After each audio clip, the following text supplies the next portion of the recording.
All right, we have a good group already that's joined us, so let's go ahead and get started. Well, good morning, everyone, or good afternoon, depending on what time zone you're joining us in. My name is Kimberly Flowers, and I'll be guiding us in this conversation today as we talk about climate finance and the urgency and mechanics of scaling up work to improve smallholder farmers. So really what we're talking about today is that balance, or really the imbalance, between climate mitigation and adaptation. There's really no need today to talk about the urgency of the climate crisis, because if you're on this call, you know that. There's really no need today to talk about how much this impacts smallholder farmers, because my guess is you know that too. Really what we're here today is to talk about, why there's this imbalance in climate financing and how it could perhaps be boosted and rebalanced. We have a great panel of experts from a variety of different perspectives to walk us through this. And I just want to take a moment to really thank the co-organizers, the UN agency Ifad, which stands for the International Fund for Agricultural Development, and the Alliance to End Hunger. And next, we're going to have from the Alliance to End Hunger, Eric Mitchell, who's the executive director, to start us off with some welcoming remarks. And I'll just say, you hear that sound in the background? My childcare closed about an hour ago because of COVID. So I have a lovely 14-month-old right next to me because my husband's out of town. You're going to hear some sounds and it's going to be entertaining, and she might make an appearance. Eric, over to you. Thanks, Kimberly, for the introduction. And I look forward to our special guests to make their appearance later today. As always, it's great to have your expert voice on discussions like this. And I also want to thank our speakers, our panelists, and all of those who are participating in this very important event here today. As we look around the world right now, we can see that the need for our community to advocate on issues that are related to global food security and nutrition are critically important. And I thank everyone here today for their leadership and dedication to these important issues. For those of you who do not know me, my name is Eric Mitchell, and I am the executive director of the Alliance to End Hunger. The Alliance to End Hunger is a coalition of companies, nonprofits, universities, foundations, and individuals who are dedicated to eliminating hunger and malnutrition in the US and around the world. Over the last few years, we have seen unprecedented challenges as it relates to global food security. After witnessing encouraging drops in global food insecurity from the 1990s to 2014, we saw violent conflict, climate shocks, economic and political upheaval usher in steady and disheartening reversals in the progress around the globe. Then came the COVID-19 pandemic.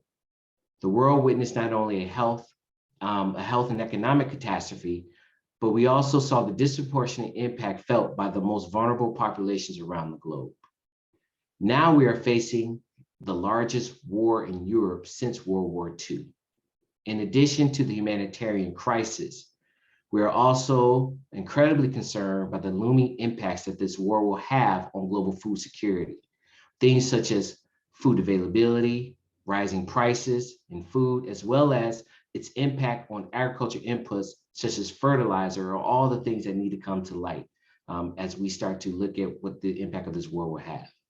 Events like this continue to remind us of a tragic, reoccurring, and ironic truth, that those affected most by the shocks and disruptions in food systems are the very same people and communities who dedicate their lives and their livelihoods to the food that we need.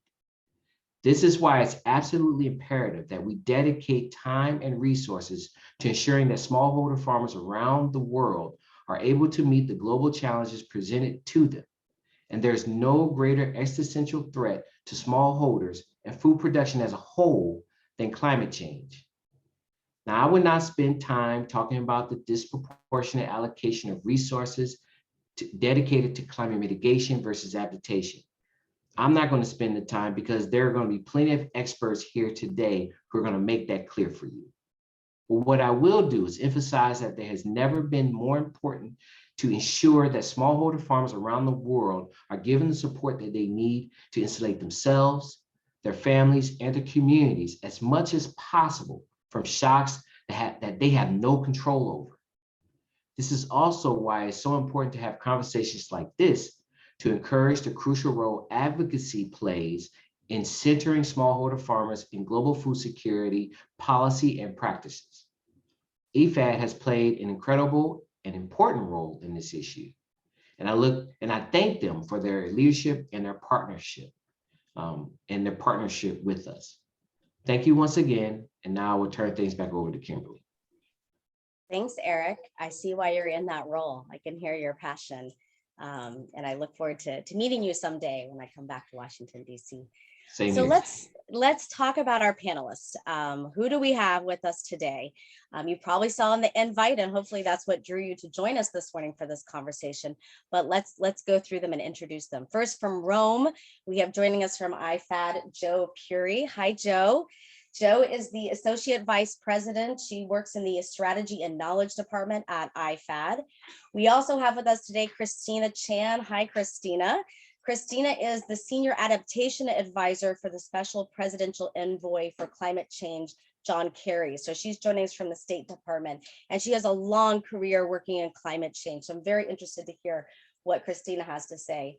We have Jennifer Billings. Many people know her. She formerly was at USAID. She's currently leads the global portfolio at Corteva AgriScience.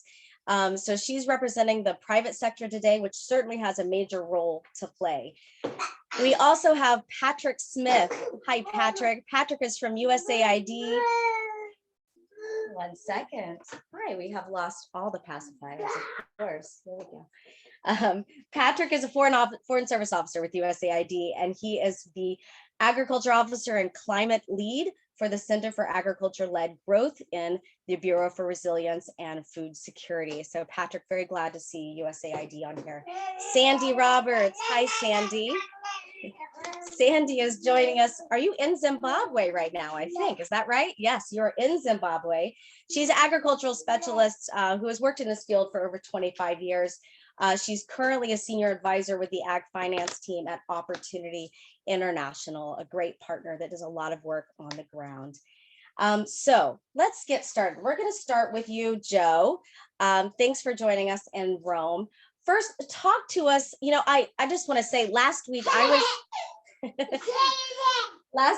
was in Brussels. Here you go, sweetie.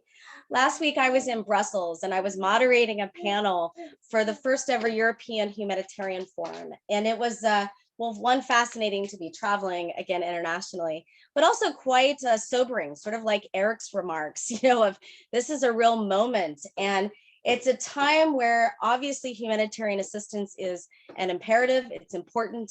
Our hearts go out to those in Ukraine. So talk to us, Joe, about why should, whether it's private sector, individuals, or donors, because really we need them all, why should people invest in Ifad for climate adaptation? Thanks, Joe. Over to you. Thanks, Kimberly. Starting with a bang. Okay, so what if I told you that, and really important to recognize that what is happening as a consequence of Ukraine, we are seeing not just food price increases, we are also seeing energy price increases, and we are essentially seeing that the vulnerable, the poorest of the poor, are the ones that are really hugely hit as a consequence of these price increases, these price spikes that are unexpected and contribute to even greater uncertainty, both because their inputs are disrupted and because they've just become more expensive, for example, and because we're not getting enough food. So in this context, why is it still important to keep our eye on the ball, which is why invest in adaptation? So my key statistic, headline statistic, is that for every $1 that you invest in adaptation now, you save $7 in humanitarian assistance that you would have to spend later because of emerging conflict and disasters that occur as a consequence of these challenges and changes, right? So it's essentially the equivalent of going to the doctor as a preventative measure versus going to the doctor as a curative measure. And the world is not elastic. Just because I go to the doctor ex post doesn't mean that I will be able to come back to a space where, I am all healthy and disease free. And that Damocles sword will always hang on our heads. So if we really want to think about creating a resilient and just world today, and for the foreseeable future, we've got to invest in adaptation today, because that is what is going to make the world far more resilient. It's going to make us much more resource secure. It's going to make us far more food secure. And it's going to essentially mean that the impact of these crises, and unfortunately, I don't want to be the purveyor of, the gloom talk here, but it's not just the pandemic. It's not just climate shocks, and it's not just Ukraine. Conflicts, crisis, and uncertainty is here to stay. The globe is fragile today. It's not just countries that are fragile. It's not just countries that are vulnerable. The globe is fragile today. And unfortunately, it's going to be a fragile globe for the foreseeable future.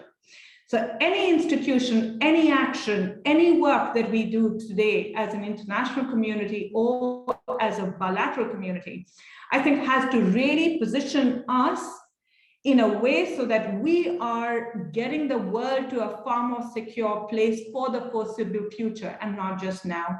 Because we've got to recognize that conflict and crisis and fragility is here to stay. So adaptation is really a key arrow in our quiver. A couple of two important points that I'm just going to make, and then I'll stop. One of the important thing is that we know from the evidence, if you look at climate change, 10 to 11% change in the standard deviation. So just in layman's words, 10 to 11% change in the overall mean rainfall and or temperature in Africa leads to a 4% increase in interpersonal conflict. This is, it's not a small number. It means that first, not only can you draw a causal link between uncertainty and insecurity that is caused as a consequence of climate on one side and conflict on the other, but you can measure it, and you can measure it with significance and confidence. So that's the other thing. So there's a link between uncertainty and insecurity on one side and conflict on the other.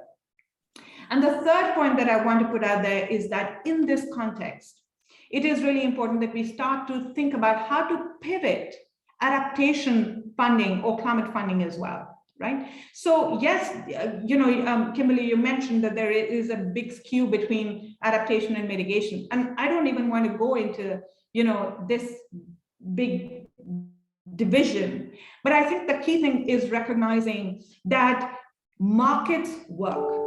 Whether we are looking at conflict situations, whether we are looking at crisis situations, whether we are looking in uncertain worlds, informal or formal markets, and I'm not going to try and distinguish between those two right now, but informal or formal markets, they work, but what they require is patient, resilient support and investment from all of us. Because when you set up markets, it gives people a way to smooth out their consumption, to smooth out their inputs, and to really be far more resilient. So as we are talking about adaptation funding, definitely invest in adaptation. And within that, can we also invest in creating new markets and sustaining and strengthening the markets that exist, whether they are at the local level, whether they are at the regional level, whether they are at the international level. Thanks. Thank you so much, Joe. I really like your point about preventative versus curative. It reminds me of the early days of Feed the Future. We all talked about, let's get to the root causes, right? I mean, this is the same thing. If we're not getting to the root causes, or the preventative measures, we're going to keep putting curative measures on top of it. And the return on investment is also a really good point. We're going to move on to Christina, but Joe, I know we're going to come back to you because I'd like to hear more about kind of like programs and activities that you actually see on the ground that work. So Christina, I feel like President Biden's administration wants to be known for working on climate change. I know this has been your career. I know John Kerry is very passionate and a great leader in this area. So talk to us about, if we're going to address climate change, how we know that there has to be more money. I know money is stretched, but we know there has to be more money. It has to be increased, it has to be rebalanced, and it has to be rechanneled, right, to resilience capabilities, something that you know very well. So when you're talking to your colleagues or partners or even policymakers, what do you do how do you convince them, or how do you talk about this financing gap and the importance of investing in adaptation versus mitigation, or vice versa? What's that balance for you? Thanks so much, Kimberly, and thank you all to Ifad and to the Alliance for organizing this. And Kimberly, I have so much love for you as you are sitting next to your 14-month-old. My 12-month-old is crying outside. You may hear him. Great question. And I know you had started off, Kimberly, saying that we don't need to talk about the science and make the argument about the impacts. But I do want to flag, before answering that question, the fact that the IPCC released its Working Group 2 report about a month ago now. And for me and for the Biden administration, two key messages from that very, very long Working Group 2 report.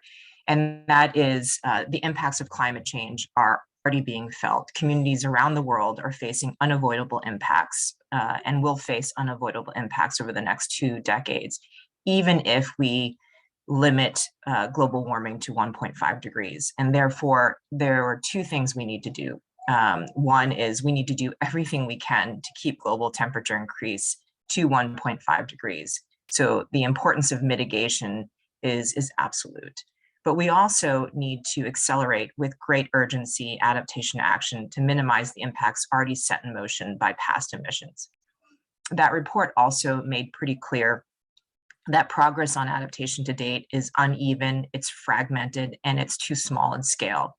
And the gap is widening between the action that is being currently taken and the action that's needed to deal with increasing risks.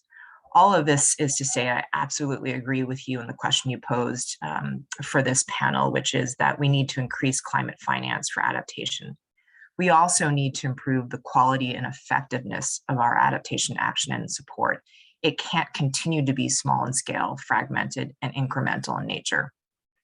For our part, President Biden announced the launch of his emergency plan for adaptation and resilience, also known as PREPARE, at COP26 in Glasgow, along with his commitment to work with Congress to provide $3 billion annually for PREPARE by FY 2024.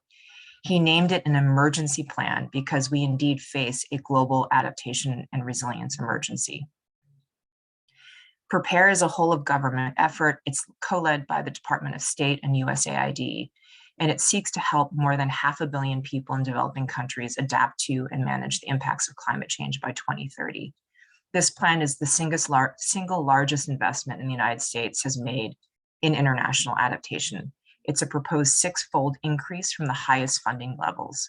PREPARE will help save lives and livelihoods, support sustainable and healthy communities and ecosystems, and reduce the impacts of climate change. In effect, it's trying to achieve what Joe was saying in terms of prevention, in investing now versus investing later in humanitarian disasters. PREPARE has 3 major components, each of which we believe will overcome barriers to increasing the volume of both public and private sector finance for adaptation. First, PREPARE will improve understanding of climate risks and vulnerabilities through the development and delivery of climate information services and early warning systems. Information about projected climate risks is crucial for knowing when, how, and where to adapt. However, while there have been investments on this front, they have not necessarily resulted in changes in behavior or in greater climate resilience. To address this challenge, PREPARE will enable the co-creation of climate information with users at scale, so it's demand-driven and promotes financial sustainability, as well as equity and inclusion, which are key for success. We'll seek to bundle climate information with other extension and financial services, coordinate more strategically with other donors, and promote and support innovation in the space. So that's the first component. The second component of PREPARE is about strengthening the capacity of national and local governments to assess climate risks and vulnerabilities, embed adaptation into their budgets, plans, policies, and operations, and implement adaptation action that's robust enough to protect people, ecosystems, and economies from increasing risks. While adaptation action is growing, progress is still uneven across sectors, and capacity to manage uncertainty remains low. Where we are adapting, it's mainly in the form of incremental adjustments rather than the transformative changes we need. Think coastal houses on stilts versus managed retreat. Funding is also not necessarily reaching the local level. And while vulnerable communities and populations still don't meaningfully, participate and lead adaptation-related decisions, that's another type of adaptation finance gap we must seek to help close. USAID has endorsed the locally led adaptation principles, and we're integrating locally led adaptation across PREPARE programming. In addition, we're supporting the Least Developed Countries Initiative for Effective Adaptation and Resilience, known as LIFE-AR. Our support to LIFE-AR will help LDCs put into practice their own commitment to channel 70% of climate finance to the local level. Finally, this third component is about transforming and scaling financing for climate resilience. To double adaptation finance by 2025, which is what came out of the Glasgow Pact at COP26, we'll need all public funders to step up, including the MDBs, which are currently the most prominent sources of public climate adaptation finance. The World Bank should significantly increase finance for adaptation. IBRD and IDA must deliver on their commitments for half of all climate finance to support adaptation. The IFC should commit to increase the volume of adaptation finance in private sector operations and the number of private sector operations with adaptation components. And then there are their MDBs like IDB and EBRD, which have yet to set adaptation specific targets. They should adopt ambitious adaptation finance targets. And those with targets like ADB should evaluate whether they can increase those targets or meet them early. Finally, while public finance for adaptation is critical, it's also clear that public finance alone isn't enough. Private sector investment is also crucial. PREPARE will be seeking to mobilize private capital for climate adaptation and resilience. We're, for example, providing support to the Global Innovation Lab to develop and scale a broad array of financial solutions, including project finance, insurance, bonds, and guarantees that enable capital to flow to adaptation investments. Our support to the lab will catalyze innovative financial instruments that directly or indirectly resolve market barriers and support scale up of private finance for solutions that build climate resilience. Through PREPARE, we're also supporting the creation of a new technical assistance facility aligned with the recently launched Climate Resilience and Adaptation Finance Technology Transfer Facility known as CRAFT. CRAFT is the first commercial investment vehicle to focus on expanding the availability of adaptation technologies. The CRAFT-aligned TA facility will expand access and deployment of adaptation technologies in low-income countries and SIDS where they might not have otherwise been applied, and also reaching out to vulnerable populations such as smallholder farmers. With all of that, the three components of PREPARE that I just laid out, our hope is that we will be able to ramp up our own ambition with respect to our support to respond to countries' priorities on adaptation and ensure that we help and do our part in closing that financial gap. Thanks, Kimberly. I didn't know that much about PREPARE, so thank you for sharing that. I mean, it reminds me, of course, of PEPFAR or Feed the Future, or the other sort of big whole of government initiatives that administrations take on. But then it also makes me think about political wills change in Washington, right? With each administration, and the idea is, how do you keep that longevity? So I'd like you to take another minute or two and just talk to us about kind of what efforts State Department and others like working on PREPARE are taking, are taking in order, so that this doesn't change with the next, so this doesn't change with the next administration. What are some ways to invest, whether it's multilateral or congressional action? What can you do on that front? And that's a great question, Kimberly. And as part of PREPARE, we're seeking to embed adaptation into the DNA of all relevant federal agencies' development and disaster risk management programs. I think in that way, it will help ensure that our efforts to accelerate adaptation action will continue regardless of a change in administration. But that said, yes, the US does intend to provide funding to multilateral funds recognizing the ability through our contribution to those funds to leverage more public and private sector resources than through what we can do on our own vis-a-vis our bilateral assistance. So as part of Prepare, we do intend to contribute, for example, to the Green Climate Fund, as well as the Adaptation Fund and the Least Developed Countries Fund. So the multilaterals will play an important role. Agreed. And you brought up, I'm glad you kind of called out World Bank and IFC. And of course, I also liked and appreciate that Prepare's working on the capacity of governments, especially around risk assessments, but also that unlocking of private capital. And that sort of turns us towards Jennifer, of course, and thinking about Cortiva and the private sector role, which we all know is incredibly critical. I mean, I think the one thing I learned when I worked for FinTrack is the importance of markets, right, that Joe was talking about, and the importance of agribusiness and agriculture and linking into the private sector. So Jennifer, from Cortiva's perspective, talk to us about the private sector's role, how that fits into smallholder climate resilience, and sort of the incentives for taking action to keep building resilience amongst smallholder farmers. Jennifer, over to you. Thank you, Kimberly. So first off, I just want to say thank you again to our organizers. And it's very exciting to be here with such an incredible lineup of thought leaders in this space, and exciting to see so many people joining us today for this very important conversation. So for those of you who don't know Corteva, we are a global company with presence in 142 countries, and we market seed, crop protection, and digital solutions to farmers around the globe. And we have millions of smallholder farmer customers in Africa, Asia, and Latin America. And I wanted to go back and touch also on what Joe was saying about uncertainty, because that's definitely something that I wanted to highlight today as well. Farmers are business people. They are entrepreneurs trying to run and grow their business in a profitable way so that they can continue feeding the world. And they can only do that if they are able to achieve a profit and continue to invest in their business. And uncertainty, whether it's climate or conflict or pests or even markets, creates difficulties for farmers and really hinders their ability to have successful and stable businesses. So the more that we can all create certainty for farmers, the better off our entire global food system will be. And Corteva, and I think the private sector more broadly, has an incredible role to play in creating certainty and providing solutions for farmers so that they can invest in their businesses and be profitable and productive.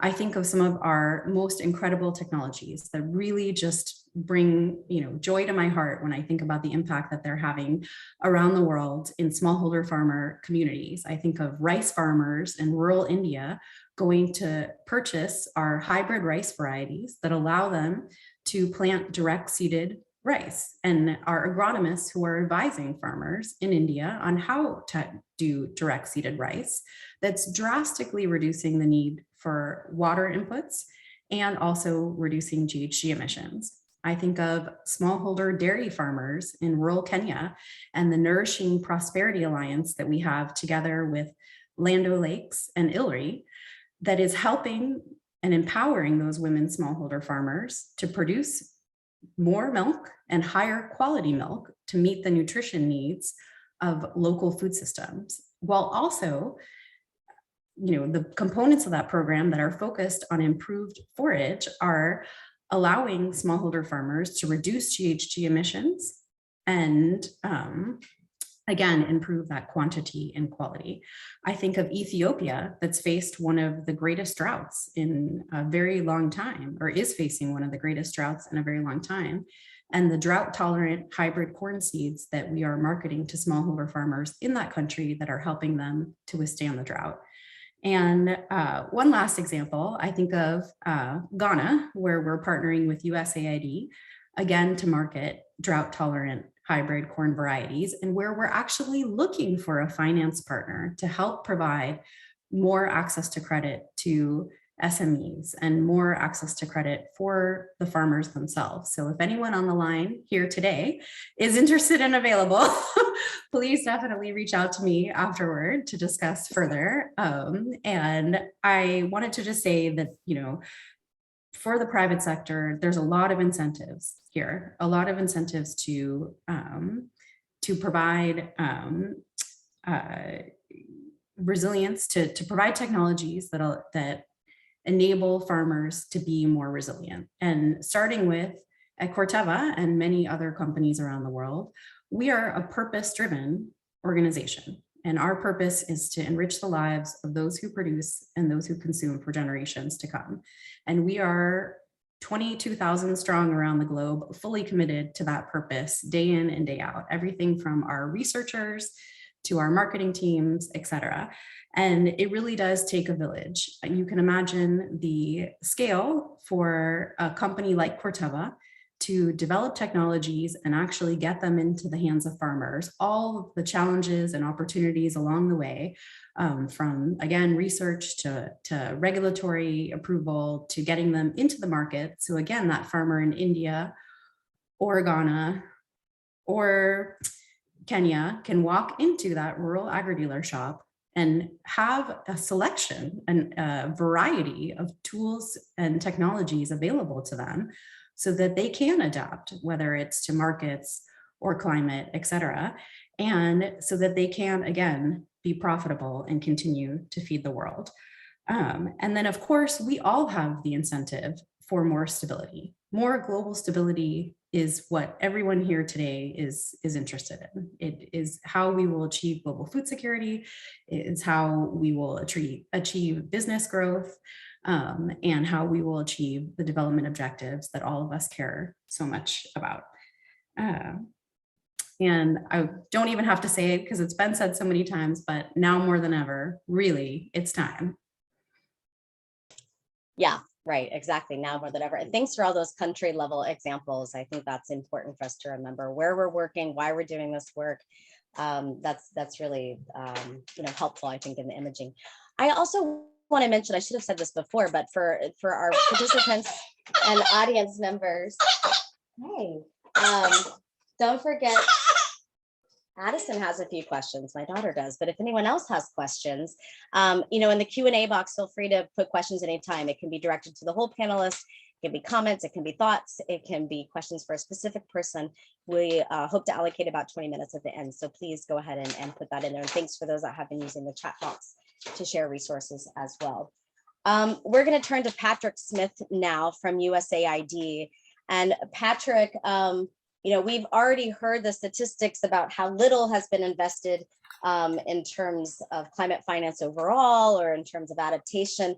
So how is USAID as such, it's the big player on the scene, right? It has invested so much, and there's been significant progress in Feed the Future. But talk to us about how you're closing that financing gap at USAID. What's the conversations you have at the Bureau around this? And is there anything that you see shifting in the future in terms of this finance gap or change? Thanks. Over to you, Patrick. Hi, thanks so much. I think I'll say a couple things. I wanted to also sort of highlight some of the ways that we're addressing resilience right now, because I think that it's useful to understand, under Feed the Future is making a very large pivot in this direction, and it has been investing in this for a long time. And so I think, whereas I'll explain later, there's a sense of an all hands on deck that all our resources need to be pointing in this direction now. So I wanted to give some examples, because I also think it's helpful to think a bit more broadly about all the different ways we can address this challenge. And so first, I just encourage folks to have a look at the revised Global Food Security Strategy. That is a whole of government strategy covering all of us, and that it has continued to have resilience as a top priority, as a high priority, and also it has elevated climate change mitigation and adaptation across the board as of integrating it to our food security and agriculture programming. And as Christina's mentioned, the Prepare initiative that we're very excited to co-lead with State Department, where we aim to help 500 million poor people become more resilient to climate change. And so just, I want to briefly build on the example that was shared earlier about one of the ways that we enhance resilience. And this has to do with the basic agricultural resilience, having to do with the development and dissemination of improved crop varieties, like Corteva is doing. Many of these that are adapted to be drought tolerant, to grow over a shorter period of time if the rains are changing. We've also been supporting research on agricultural practices that are climate smart, such as promoting improved soil fertility management that allows farmers to use a combination of different types of fertilizers, increase their yield, and also increase soil carbon and yields at the same time. And to reiterate the point that working through markets with the private sector to provide a range of technology options to farmers is really important if we want to increase their resilience. But also to sort of, on top of that, to emphasize that that's not enough in the most vulnerable areas, that's sort of a foundational base for this. So we're also we have been and continue to invest our public resources at USAID into integrated resilience programming. So the example I've given is in Niger and Burkina Faso, where we have the RISE Resilience Program. It's doing integrated work on water and sanitation, health services, local governance, land use management, and agricultural production. It's integrating women's empowerment. Women's health and livelihood is very central. These are all smallholders in these communities and herders. They're the very poorest of the poor, highly vulnerable to climate change. And what the data have shown is that these kind of integrated results are increasing their resilience to climate shocks and other shocks. And so, and in fact, not only is it reducing the impacts on them, their ability to recover is stronger when these things occur, but also they're investing in their own communities more. They're doing their own agricultural extension to their own communities to promote these kinds of climate smart practices. So I think as we think about mobilizing finance and resources, there's also importance of mobilizing local finance and resources through these kind of inclusive development approaches. And then finally, and this gets to the finance gap, a bit of it, a piece of it is this question of getting finance to small and medium enterprises. And here, this is really important for resilience, as was mentioned, the linkage to markets. These small and medium enterprises are the ones that provide access to the improved inputs, the agriculture advice. They buy the production of these farmers. Hi. And they create rural jobs in processing, transport, and marketing. And so they are really the bridge to the smallholder farmers that we're trying to reach. And they can scale up these practices much beyond we can through a direct development assistance kind of activity. So the finance comes in is that many of these small and medium enterprises are limited because they do not have access to finance to grow their businesses, to either for the running capital or for the types of investments that they would need to make themselves larger, to make themselves more resilient. And so the program, I spoke about this last time, the SLE Africa program, which is providing incentives to lenders in East Africa to lend to agricultural businesses, to businesses that have not been getting finance. And in particular, there are extra incentives for lending for businesses that are practicing climate smart practices or environmentally sustainable practices. So, for example, a business that is using clean energy in its processing.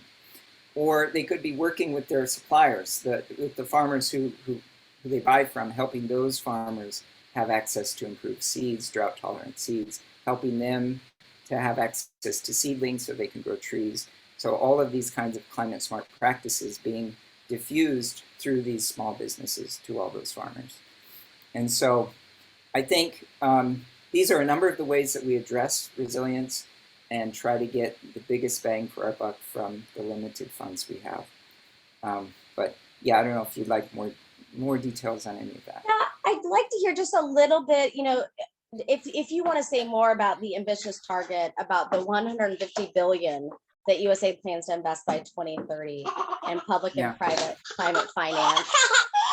Addison finds it hilarious, evidently. Look at all those people.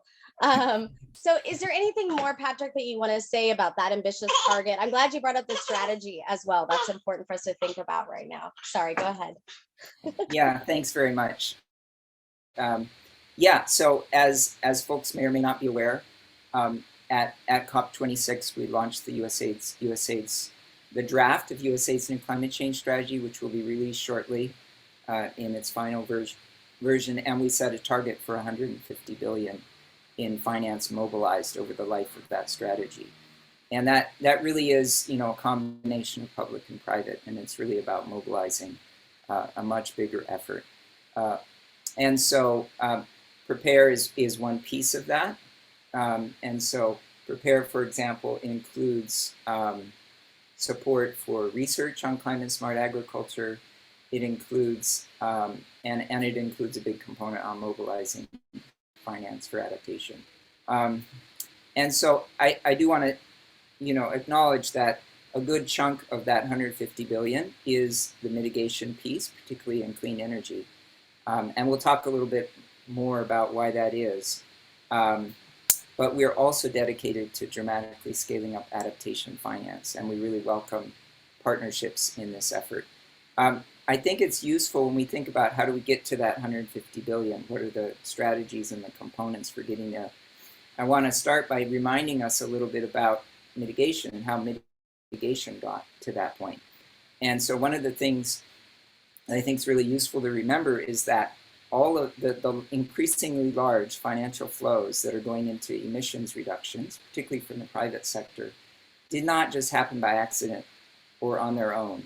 In other words, there were explicit policy choices made over the last 20, 30 years, establishing carbon taxes, carbon markets, regulations, subsidies and incentives that lower risks and increase profits, and strategic investments in technology.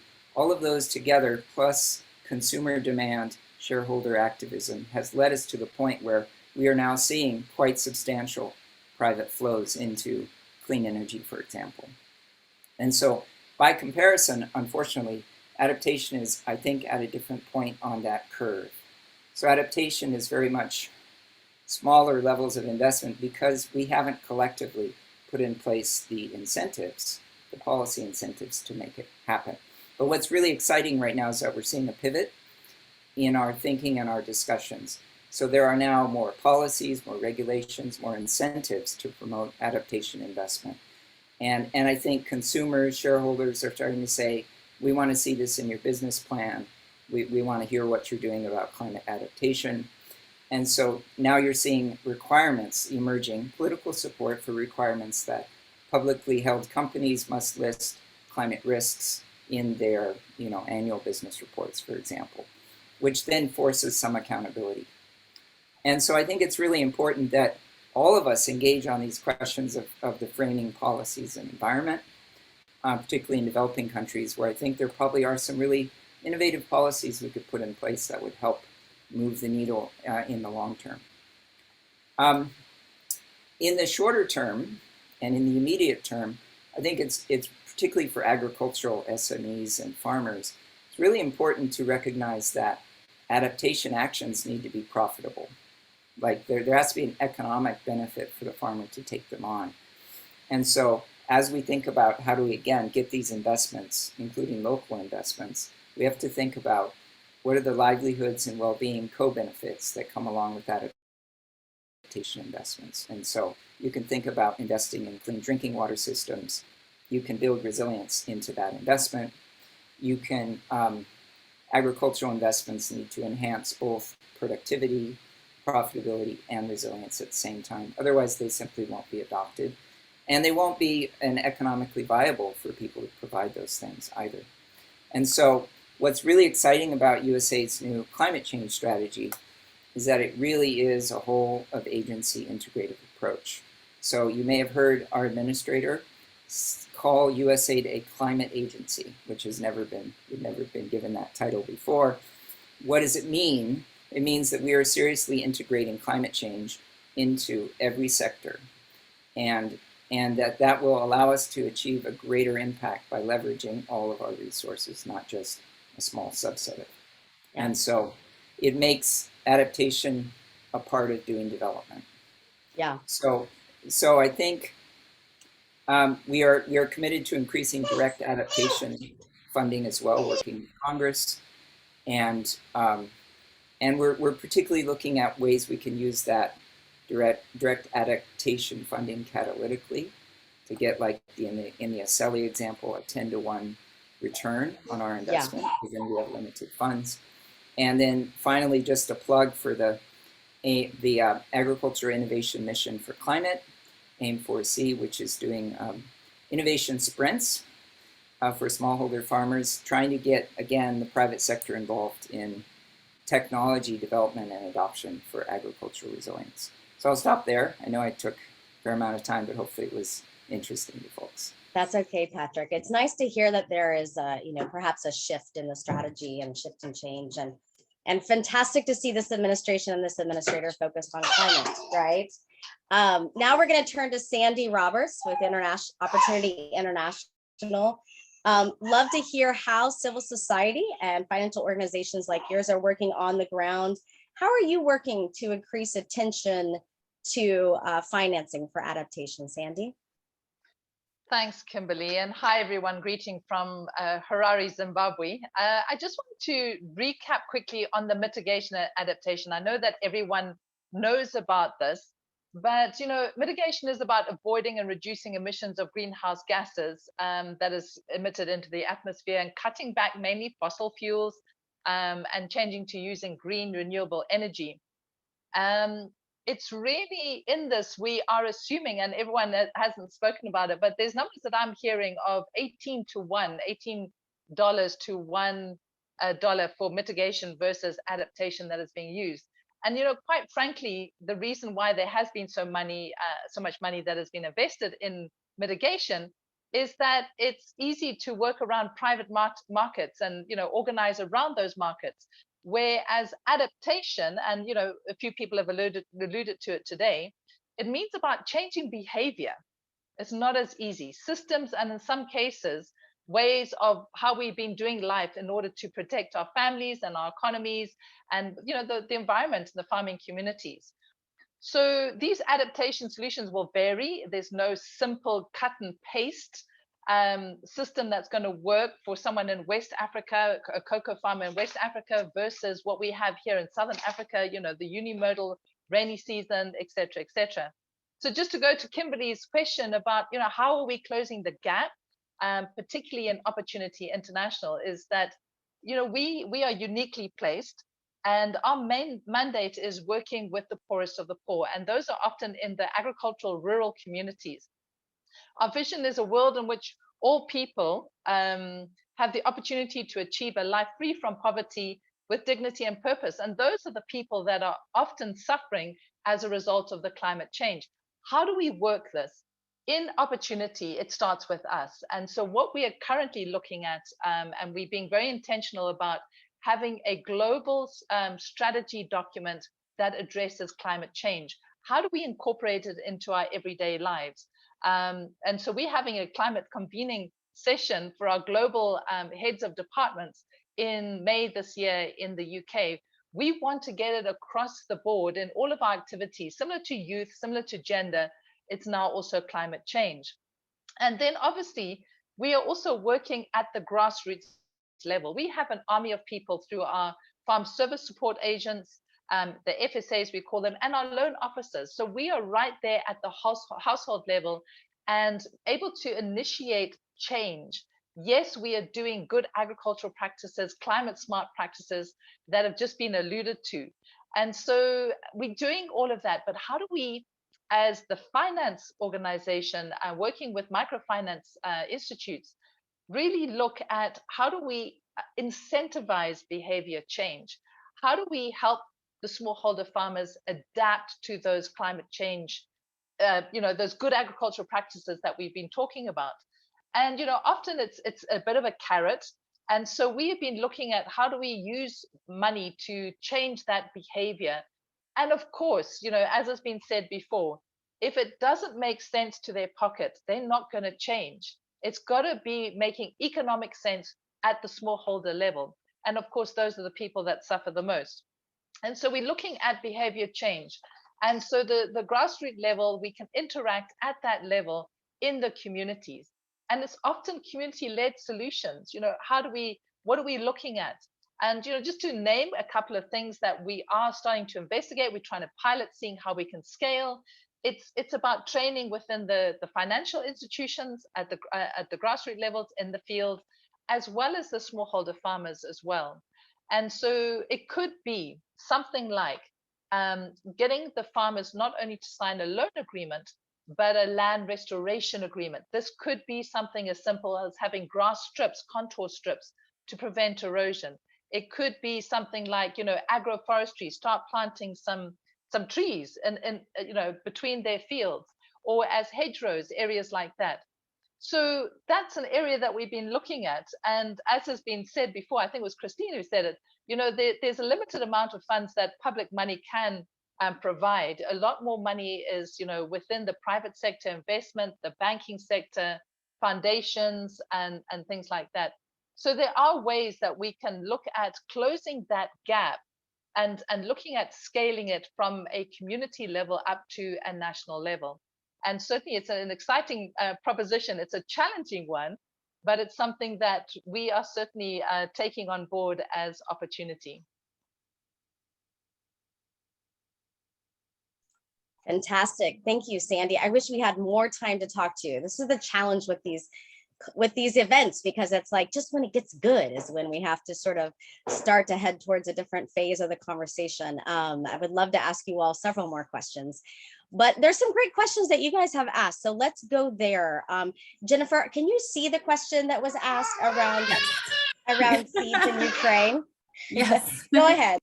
Okay, thanks for the great question, Jean, by the way. So yes, we are. Jennifer, just for the recording, will you re-ask the question what it is so that we know what you're talking about? Thanks. Absolutely. Okay, so the question is to Corteva and others. How is the Ukraine situation affecting seeds and inputs availability, big supplier to less developed markets? What is Corteva and others doing to include local seed and input production? What tools can help with increasing short-term needs? Thank you. So I think a good place to start is to kind of zoom out and share a bit about how Corteva's supply and production model works. So we, like I said, we market solutions to farmers in 142 countries.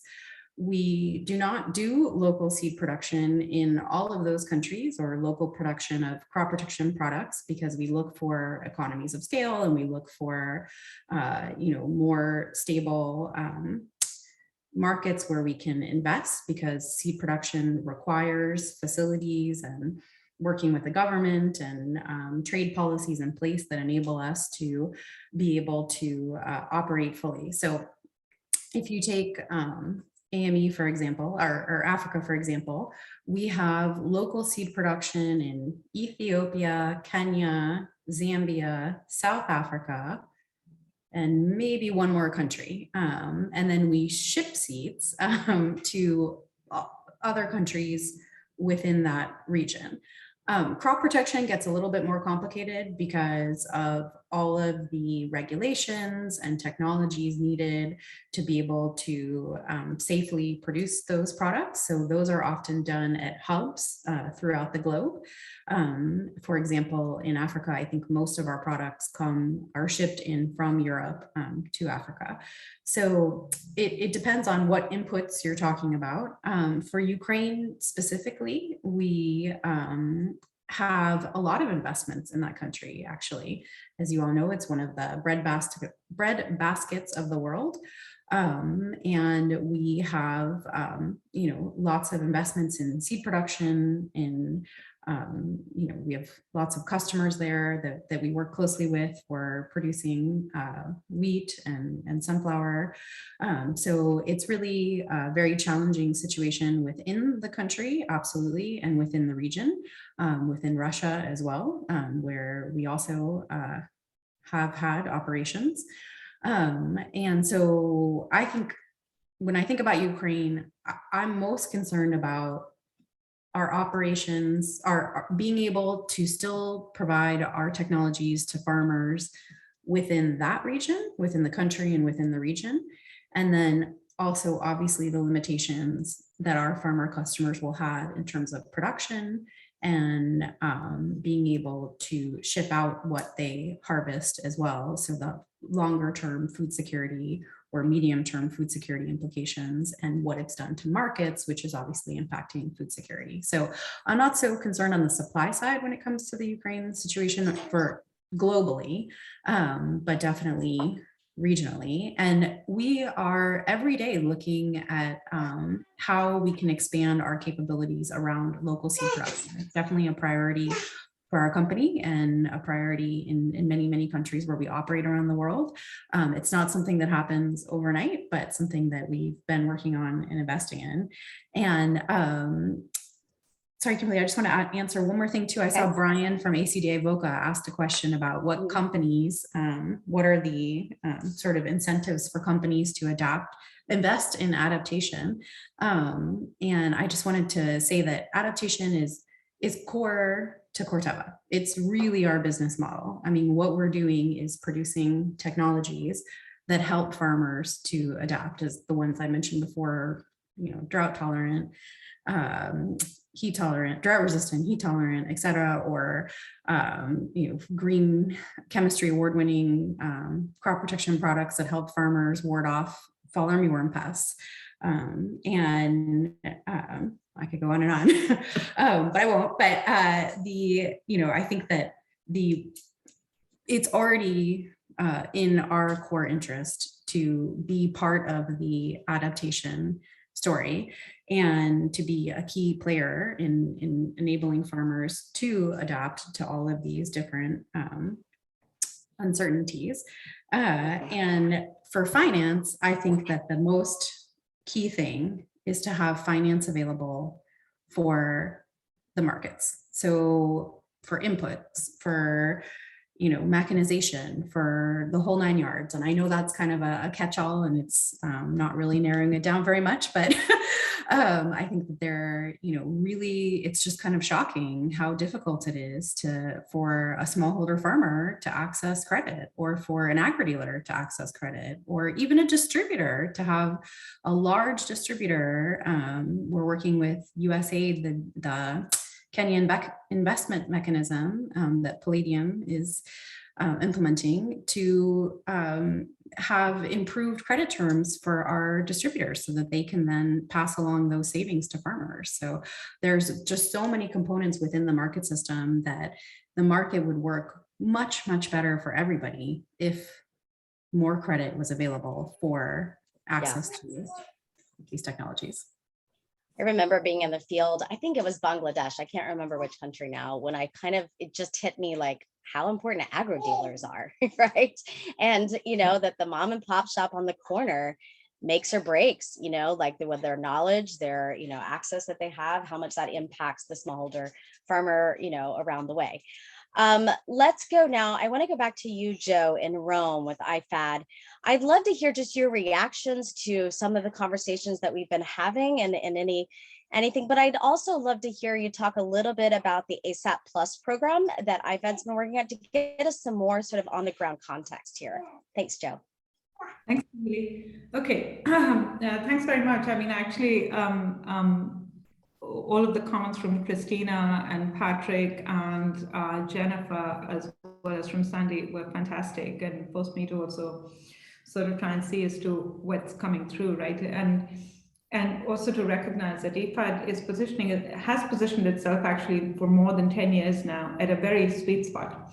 Well, sweet and not so sweet. And the not so sweet is the part because it's actually the difficult part of the spectrum in terms of investments. But I think what Ifad has done And I am standing on the shoulders of giants, and this is no credit to me. It's really credit to the Ifad team, because I joined Ifad only about a year ago.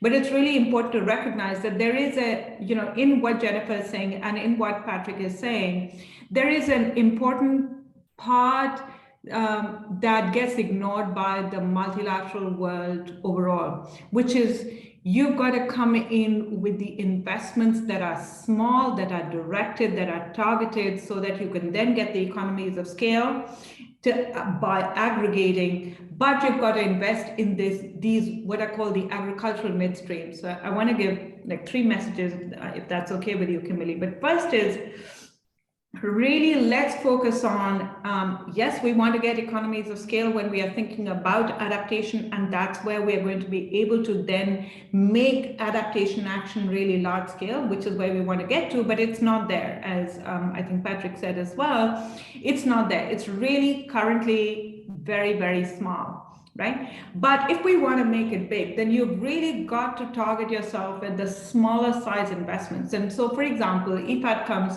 and works with private sector actors at the 5, 10, 15, 20 million, maximum 20 million private sector investors that are not usually targeted by the IFCs of the world, by the EBRDs of the world, and really comes in to work with those private sector actors that can act as aggregators and also realize economies of scale, but then propel them into being at a tipping point that can make the market ready for far bigger investments. That's difficult. It's high transaction costs, and that's one of the big reasons that most agencies don't take on that work at looking at the 5 to 10 million segment of investment, because it's very high transaction costs. But this is exactly one of the key lessons that we're learning from our Adaptation for Smallholder Farmers program, or ASAP. And ASAP, so Adaptation for Smallholder Farmers as soon as possible, is really something that Ifad has invested in over the past 12 to 13 years. And what we're learning is, clearly the private sector is important, but the private sector is not coming in, like Patrick said as well, just by itself. And I want to give a slightly unconventional example. I'm a woman, I love diamonds. But diamonds have no use. Remember how they came into being, to being priced, to be valued, to being traded? Policy. Policy has created the market for diamonds that are otherwise useless to the world. And that's the example that we want to take, and we want to apply to adaptation, right?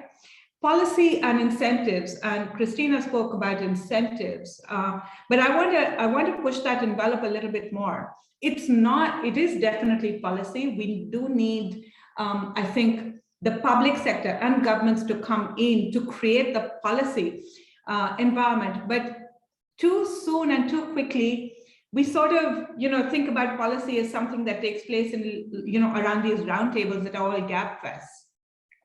But what policy does is create those incentives so that we can actually trade the diamonds that we need to. And adaptation has to be that diamond that is traded. And currently it's not. So if we want the private sector to come in and get the bragging rights on adaptation, and you really do need both the financial investment as well as something else that needs to come along, we've got to have the policy environment, but we've got to create the incentives. And here I want to talk a little bit, very briefly, about how Ifad is an impact investor in the true sense of the word. So as an impact investor, I'm going to present, ladies and gentlemen, 3 key attributes that an impact investor needs to have, right? It's not just value aligned. So with ESG investments, for example, we're not just saying that, yes, all your investments have to be aligned to adaptation or to climate or to social values. You actually have the intent to do more than just no harm, right? So you're actually creating value. That's first. Second is you have a contribution thesis. And this comes from the principles of responsible investing that IFC has also put together. And the contribution thesis is that through our resources and investments, we are creating that value. But the third one, and perhaps the most challenging in these 3 attributes of an impact investor, are measurement. And In measurement, actually, so most agencies or organizations or actors do very well in terms of expressing intent. A smaller subsection of them actually do quite well in sort of saying that, yes, we can say as to how we are contributing to creating that positive value in terms of adaptation and resilience. But the third is measurement. And I want to humbly say that very few and less than, the fingers of my one hand number of agencies actually count that in a credible way. Ifad is one of them. And that's why I'm sort of bragging about it a little bit. We actually are able to measure resilience. And I actually want to push back a little bit on this idea that adaptation cannot be measured. In our work, in our billions of dollars that we have put into adaptation to create really resilience, we have created the metrics that are standardized, that can be measured with a standard error associated with them, to then understand how much of a difference are we making as a consequence of adaptation investments over and above what would have happened anyway. That is, over and above what would have happened in the counterfactual. That can be traded. And so my challenge is, let's come together and let's think about just monetizing. If you think of a performance-based loan, if you think about a results-based, if you think about results-based borrowing, or if you think about guarantees, all of the instruments that I think Christina spoke about are available if you can standardize your measurement. And if you can essentially, and you can use these instruments, the guarantees, the loans, the equity investments, essentially, if you are able to measure this credibly.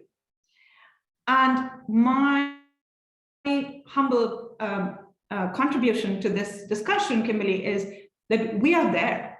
We are there. We have the ability to create the market. We have the instruments, and we need to come together at this sweet spot where we bring those instruments together to then say, create a resilience fund. And so Ifad has this offer. We're very happy to work with the State Department, with USAID, with Corteva, with anyone who wants to be, to really think about that resilience fund, because we are already an impact investor. So if we want to think about a resilience fund, we've got all of those three attributes and we can take it forward. And this is primarily because we've got long years of experience, but we've also built all of the attributes through ASAP as well as all of our other work. And my last point here is, people, a lot of organizations commit to targets. So at COP26, et cetera, a lot of commitments were made with respect to climate change adaptation. And I won't talk about mitigation. Enough has been said, but I'm happy to if you want. But at Ifad, for example, 40% of all of our investments need to be climate finance. All of our investments already incorporate and integrate climate into them. So that's a given, 100%, right? Then climate finance, which is new and additional. So that's 40%. And then we're saying that 90% of all of our climate investments are all adaptation. This is not something that a lot of organizations can say, right? So we speak about the Adaptation Fund, we speak about the GCF, we speak about the GEF, but frankly, the ASAP is the largest and the oldest adaptation fund in the world. So in that sense, and we are also credible because we've also built now a menu as well as a long history of measuring credibly in that space.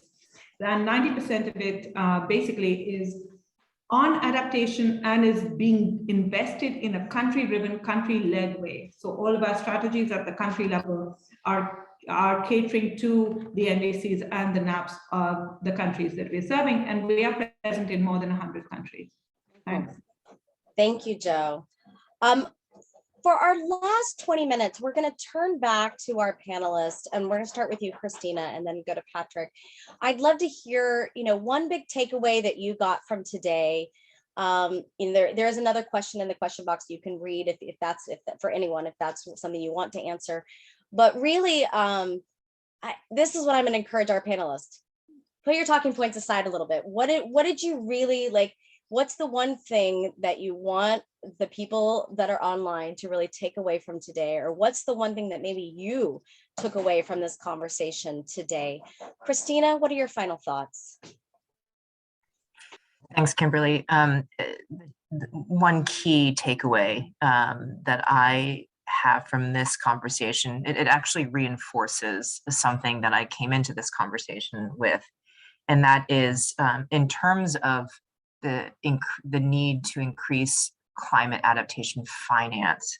There is an absolutely critical role for adaptation specific finance to play to catalyze, right? And what we can use our public dollars on climate adaptation to catalyze foundational things like climate information and data to make better informed choices. The capacity of from farmers to ministries of agriculture and water and planning, et cetera, to and extension agents to build their capacity to embed the consideration of that climate information into programs and policies. The other catalytic role we play on the public sector is to help with that enabling environment and that policy framework that Joe was just talking about. And the role we play with de-risking so that more private sector follow the lead of Corteva, for example, is absolutely key.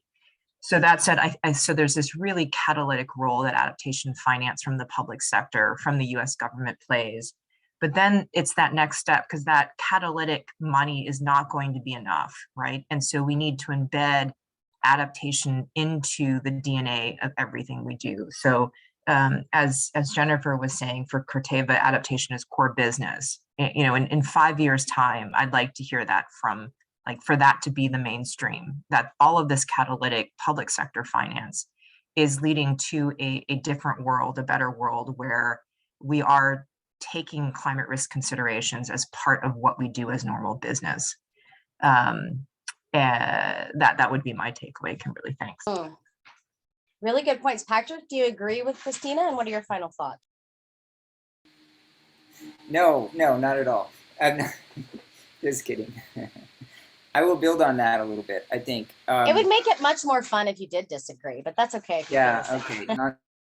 I don't think I can. No, just to build on that a little bit, I think, and this gets to something that we're grappling with right now at USAID.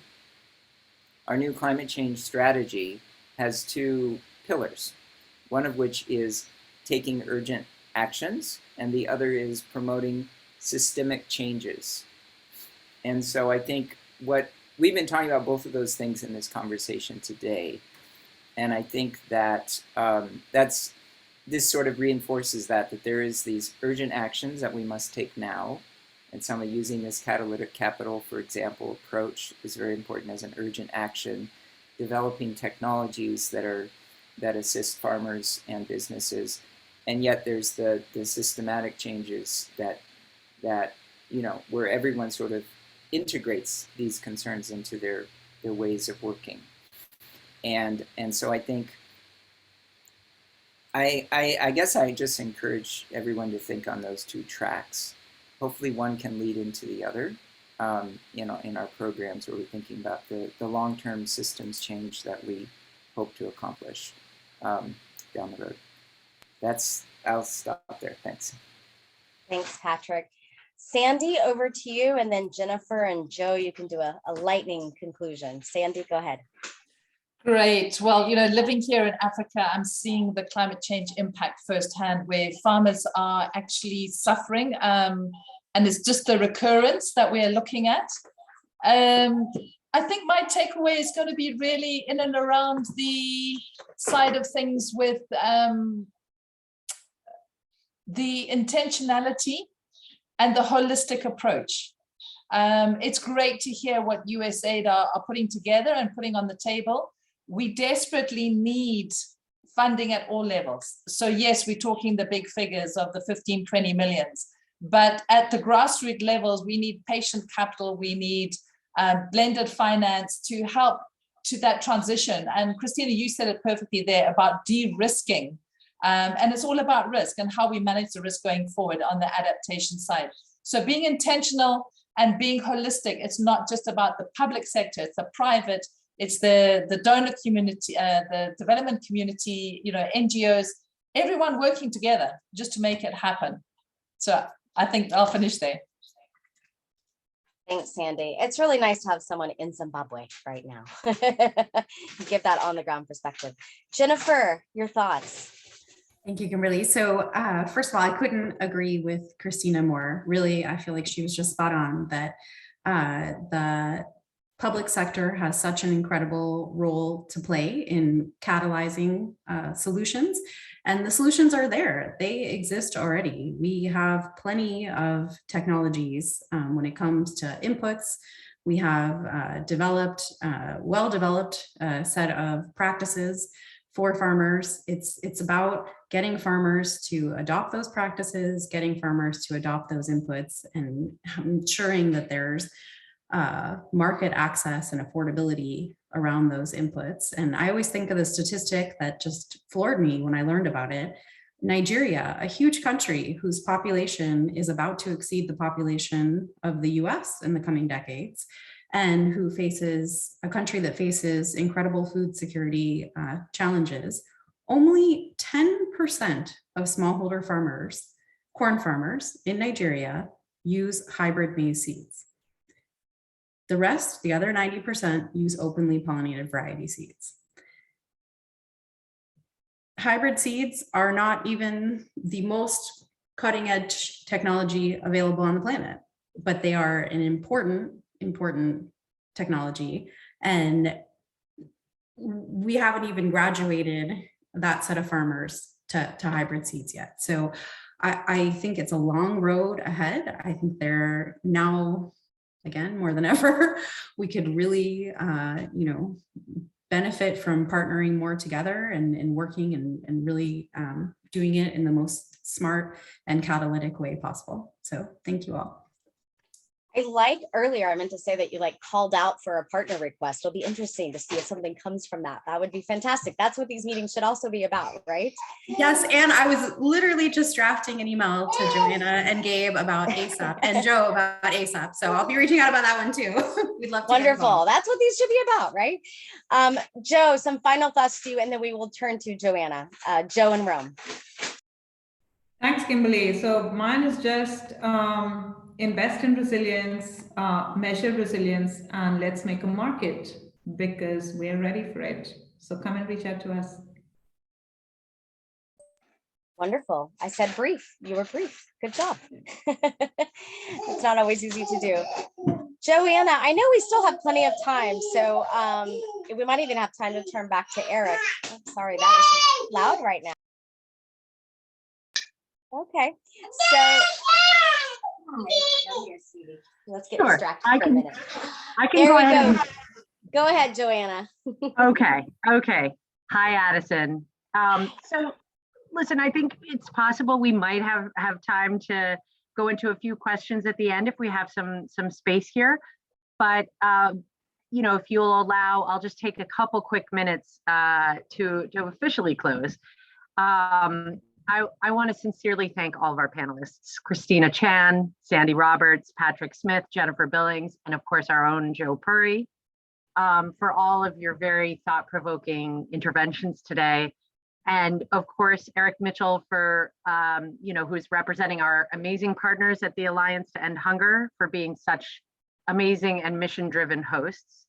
To my very favorite, and I really mean this, moderator, Kimberly Flowers, all the way up in Maine at Colby, who I should note is greatly missed here in DC on a daily basis, as well as her very capable assistant, Addison. And of course, all of you participants for attending and asking such great questions.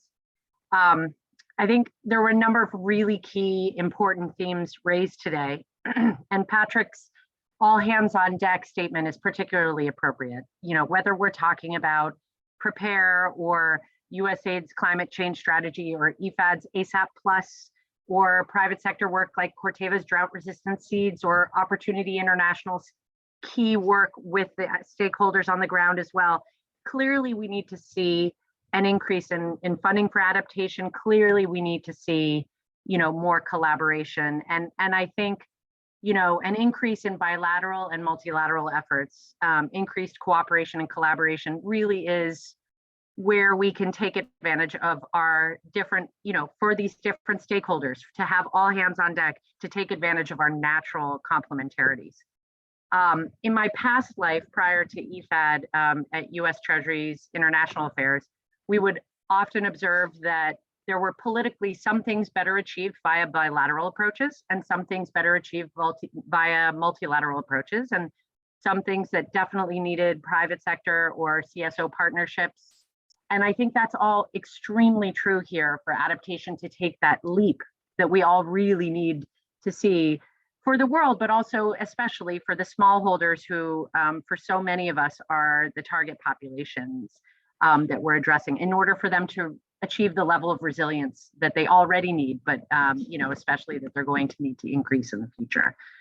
So we need to have all the players on the field working hand in hand to get to this shared goal of adequate financing and depth of adaptation initiatives at scale, all of which is, a very complicated process. But I think this is a clarion call for not only the financing, but again, for us to work very, very much hand in glove. So with that, I just want to thank the panelists again. I will turn back over to Kimberly because I can see that Addison clearly has an urgent intervention. For those of you in the audience who are parents, I think we've all been there where our daycare has cut out on us. I have a sick child here at home, not COVID, thankfully, today as well. And I know that Christina mentioned that she also has a young one at home. So we all feel for you, Kimberly, and it's been delightful to see Addison on stage. Her smile is super infectious. So I turn back over to you with my, again, heartfelt thanks to everybody on this one. Oh, my pleasure. I have been working in person almost this whole time at Colby College. So this is actually my first experience to go through this. And I'm definitely, it's not as bad as I thought it would be. Eric, I'd like to turn back to you. I know we had Joanna with final thoughts, but because we have time, is there any final thoughts that you want to add, Eric? Addison wants to know. Welcome to this wonderful discussion, Addison. You're already getting started on what's really important, and that's advocacy. I can't overemphasize the importance that advocacy will play in everything that we are talking about when we're saying that this is it's gonna take policy change to really make climate adaptation a priority. And so there's legislation that will be moving in Congress over the next few months that will make this very relevant, make this conversation very relevant. And many of us within the advocacy community are going to be looking to prioritize, or at least put in legislation priorities around climate adaptation as part of the overall mission of U.S. policies related to agriculture development. And so we look forward to working with this team here. And we look forward to, if you're interested in joining our movement in this effort, definitely feel free to reach out to us. And again, I just want to reiterate and piggyback on Joanna's comments to thanking everyone on this panel for a robust discussion. I learned a lot, and I hope that everyone in this audience learned a lot as well. And I also want to give Kimberly a shout out for being able to multitask and juggle. That's something that many of us fathers cannot accomplish in such a successful way. So kudos to you, Kimberly, for being awesome. You bet her father is going to get a talking to. Not the great day to be out of town, right? Exactly. Well, thank you all. And I know we're ending a few minutes early, but sometimes that's a gift, right? To end a few minutes early. I think we've had a great conversation. Thanks to everyone. Thanks to our hosts. I hope you all have a great day. Wonderful. Bye, everybody. Thanks. Bye, everyone. Bye. Thank you. Enjoy that laugh. Okay.